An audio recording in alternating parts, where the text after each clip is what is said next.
Man, only pro photographers can take good photos.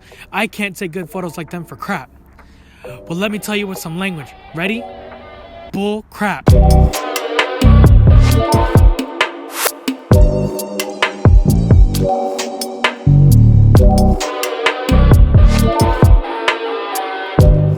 I love this art form that is photography. I love photography because I love capturing crispy images showing the capacity of the tech that we have available to us in our pockets, or for some of us, available to us in our camera bags, let's be honest. We have incredible technology available to us, and using technology to produce amazing content is, well, amazing. Due to this, I believe anyone can improve daily, even with just subtle adjustments. Along with the mistakes listed in this video, I'll also provide solutions, and the one question I want to ask you guys is, how will you succeed? I really believe in you, fam. How will you succeed in becoming better in this art form? FYI, most of these mistakes can also apply to full-scale DSLR cameras. So you may be asking yourself, what could possibly be sinful in smartphone photography? So for one, zooming in too much. Zooming in too much causes pixelated, not sharp photos, because it's not the right zoom for what you're trying to do. As you can see in this photo, the photo looks absolutely horrific because it's using digital zoom over optical zoom. I'll explain a little bit about that in a minute. This is seen way too much on social media, and in fact, I find it hilarious. But at the same time, I want to help because I want to see good photos around me. I want to see pixels. And now, this is especially with smartphones. Smartphone cameras are not the same as big DSLR cameras. So in other words, they have limitations. The exception, of course, is if you buy moment gear and zoom lenses like for your smartphone, and that'll give you a greater optical zoom. Optical zoom, you may be asking.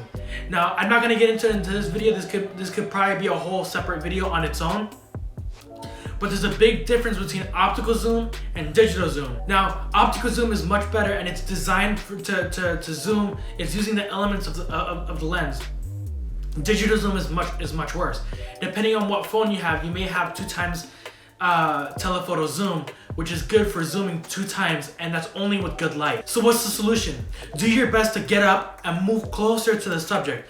Of course, if you're shooting something that you can't get closer to, then yeah, use the optical zoom, the 2x zoom on your phone. Use the second lens.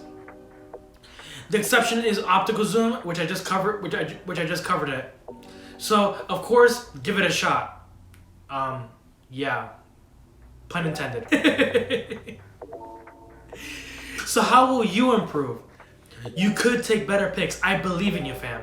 I believe you can do it because we can all improve and take steps every day to become better at photography.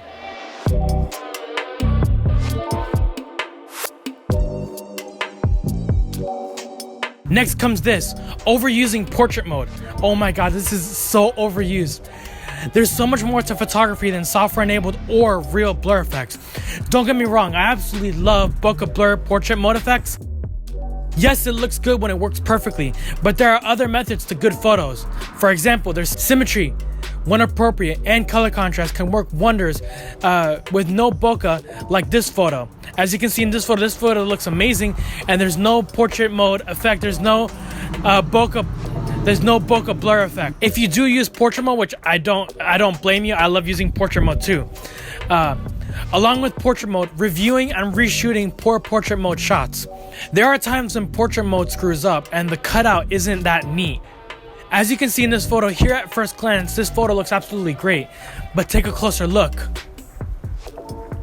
Do you see it? Here, the iPhone software screwed up, so it looks like a mistake. So this is difficult to fix in Photoshop, but it's possible to make it a little bit better.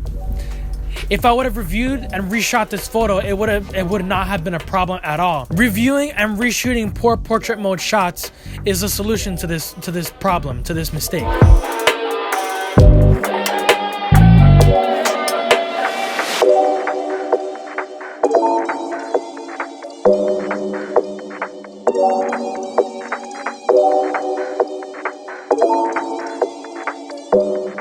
Last but not least, shooting all people center frame all of the time.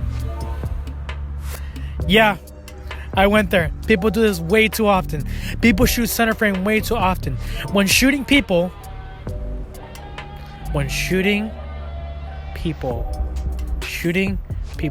gun joke. It's a gun joke. Please don't shoot people.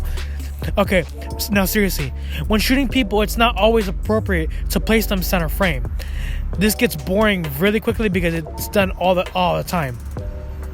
Also, getting people perfectly center frame is actually kind of difficult, unless you're using a DSLR and you get the dots in the center like a Nikon or whatever. Of course, if it's not perfectly center frame when it's supposed to be, it's just not worth the double tap. It's just not worth the double tap. Seeing this all the time could get boring. So what's the solution? To solve this, you could use the rule of thirds, a photography golden rule. This gives breathing room to the subject and helps to intentionally not put the subject in the center. If you put this with the person facing towards the center of the frame, or the people towards the center of the frame, or get creative with the composition, it makes it for a much better photo. With all these said, don't feel discouraged if you have committed any of these. Research and spend time, and I'm sure you, and I believe in you, you will improve in your photos and photo shoots and all your graphic art related content.